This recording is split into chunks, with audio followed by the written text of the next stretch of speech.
When was the last time you did something you were scared of? Not like that. When was the last time you did something you knew you would be really, really bad at, but you did it anyway? What's that? Struggling to think of anything? Okay, context for those of you that are new here. I'm a pro runner with big goals to make it to the LA Olympics in 2028. Running pretty far, as fast as I can, is the thing that I work on day in, day out. Week to week, month to month, year to year, trying to be perfect. Or as close as I can get. That's my thing, and it's a thing I'm good at. And I hate being bad at things. Always have done. Always have this bizarre expectation that I should be immediately good at something, even if I've never tried it before or hardly practiced if I have. And then I'm immediately disappointed when I'm not. That usually results in me tapping out and giving up, or continuing but not being happy about it at all. And that mindset is holding me back. And today is the first step in doing something about it, no matter how uncomfortable it feels. I'm not an idiot. I understand that you can't just decide that you're going to be a pro or even remotely good at something before you try doing that thing. That's not how it works. Whether I like it or not, that's a pretty ridiculous standard to have. I want to unpack why I have this mentality. Where does it come from? And I want to start challenging it. Because if the fear of sucking at something holds you back from even starting so that you can then get better at it, that's only harming you, or me in this instance.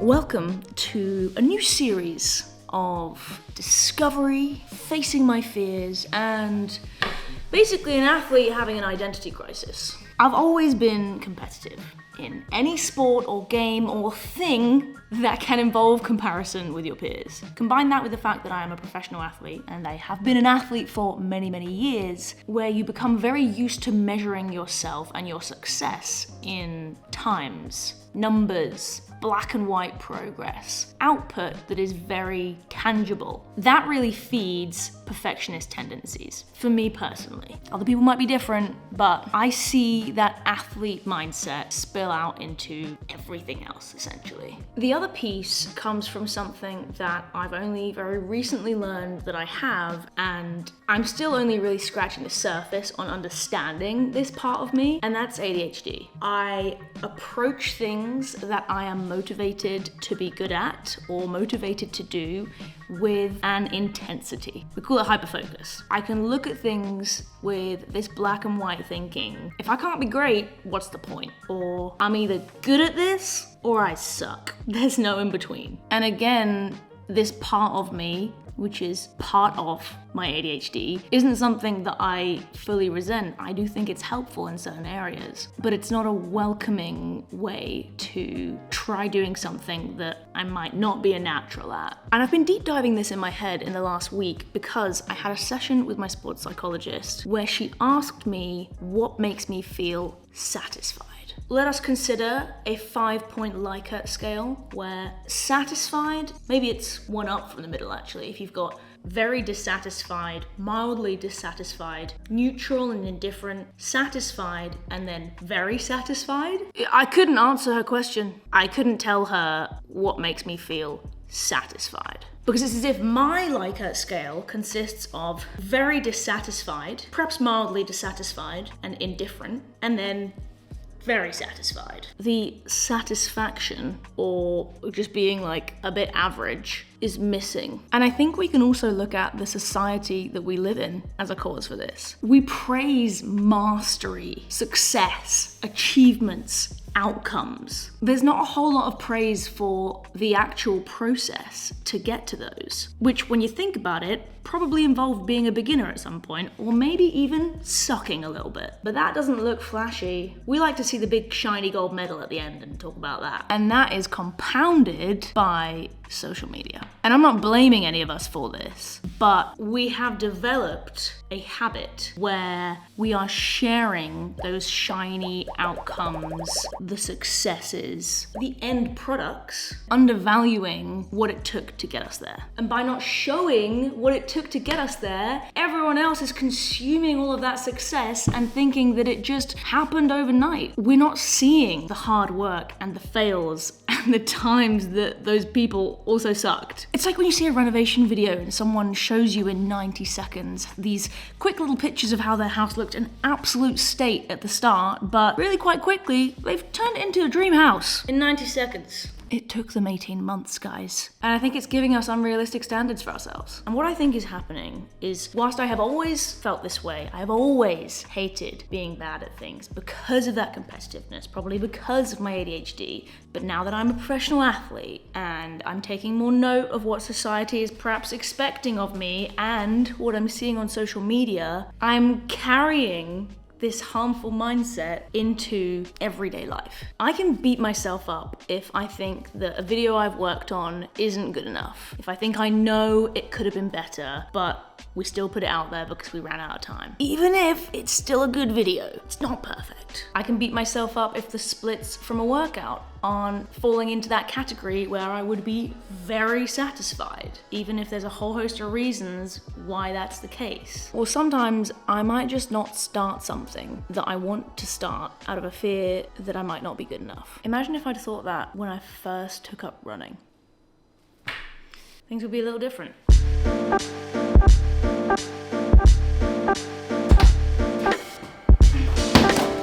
Did it. I'm bad at packing, but I packed my bags. I want to give you a really good example of this problem. Last year, Daniel took me pottery throwing for my birthday. I have always wanted to try it, and I was really excited. I thought, this is gonna be really fun. Yeah. Then I got started, and I realized that I couldn't make a really trendy, wide-handled, Scandi mug on my first attempt. And then I hated it.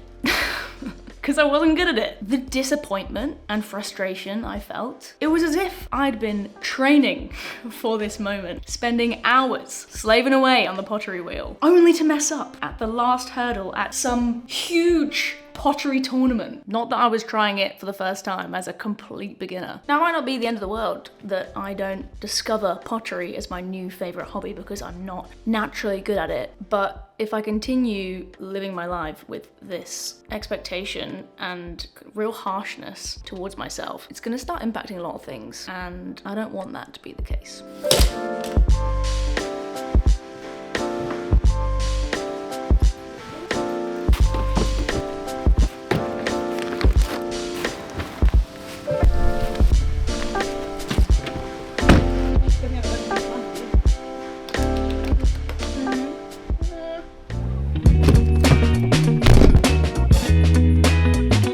Daniel, what do you think are some of the things that I'm holding myself back from by having this fear of sucking at things and therefore not trying or not starting or giving up or just hating myself if I do suck at said thing? You might not realize that you're actually good at something because the first time you do it, you suck at it. If you then put a bit of practice in, you know that you're strong athletically, but just learning potentially a bit of technique on something will like flip a switch and suddenly you realize you're actually really, really good at something, but you blocked yourself because you've tried it once and then you've kind of given up. Sounds like you're talking about swimming. I don't think I'm ever going to be good at swimming. Yeah. I hear you on the technique. I'm holding myself back from trying new things or enjoying trying new things. There could be a new hobby out there that I might enjoy, or, I don't know, an area of creativity that I haven't let myself explore. Learning something new. Just being open to new experiences and not worrying that they're going to suck because I'm going to hate how bad I am at them. And sometimes, I think I don't rest enough. If there's something that I want to do and I want to do well, I am so stubborn that I will keep trying and keep working at it, and I won't stop until it's done or I'm good enough in my head. So then I don't get any rest. See where the black and white thinking comes into this? So it's not always that I don't want to try or want to start. I just want to be a natural born talent or skip to the part where I'm skilled enough that I am good at it. And that feels kind of exhausting. It's exhausting to only value performance. When I've had a really tiring day and the following day I have a workout and the splits just aren't quite what I want them to be, I beat myself up for the outcome, the performance, not being what it should be in my head, despite the fact that there are clear factors in front of me that have influenced that. And it also takes away from appreciating the journey, the process, the experience, because I've allowed all of that to be tainted by the perceived quality of the end product.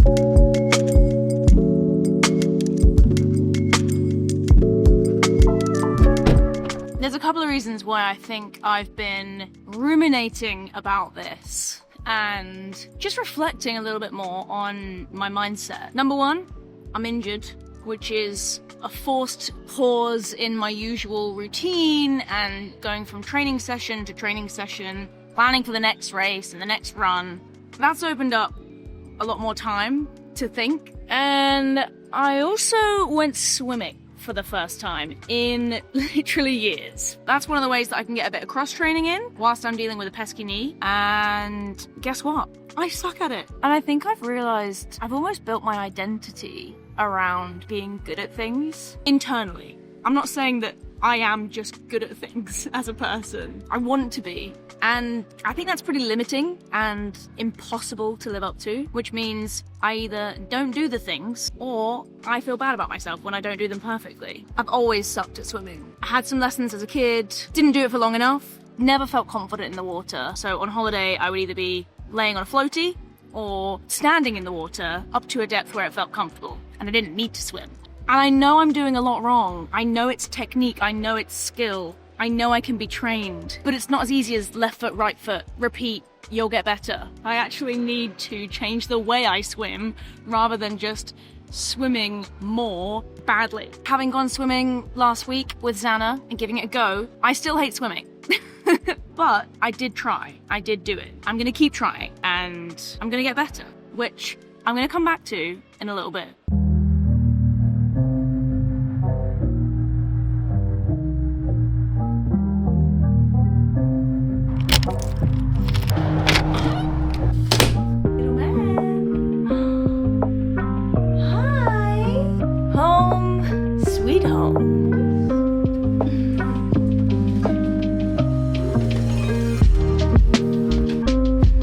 I want to ask you a question. I'd really love to know how many of you watching this video feel the same way. I often fall into the trap of thinking I'm the only person that feels like this. But when I stop and really think about it, I feel like this is pretty common. How many times have you heard that someone holds themselves back from trying something or putting themselves out there out of fear of failure or not being good at it first try? I think probably everyone fears being bad at something, failing or looking silly and feeling embarrassed. We've all kind of forgotten how to be beginners, which brings me to the fun part. With this video, I'm starting something completely new on this channel. A series dedicated to trying things that I probably or definitely will be bad at. So talking about all of this is episode 0, if you like. A little starter before the main course. So I wonder, what could we do for episode 1 of me actually trying something that I'm gonna be bad at and doing it anyway? If only there was something I really sucked at, but kind of needed to do. Can you think of anything, Daniel?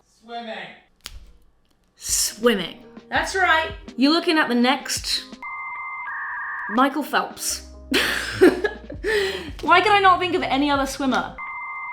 Rebecca Adlington. Do I want to get better at swimming? Yes. It would be really nice to not feel like I'm just controlled drowning. But before I can get better, I need to get better at being bad at it first, because that is my starting point. And if you have any other suggestions for other things I could try throughout this series, please put them in the comment section below. I am willing to try anything that I will probably or definitely be bad at. That is literally the whole point of this.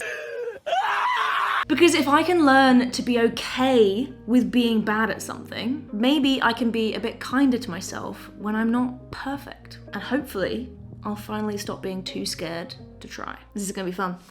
And you know what we're gonna do in the process? We're gonna love the grind, baby!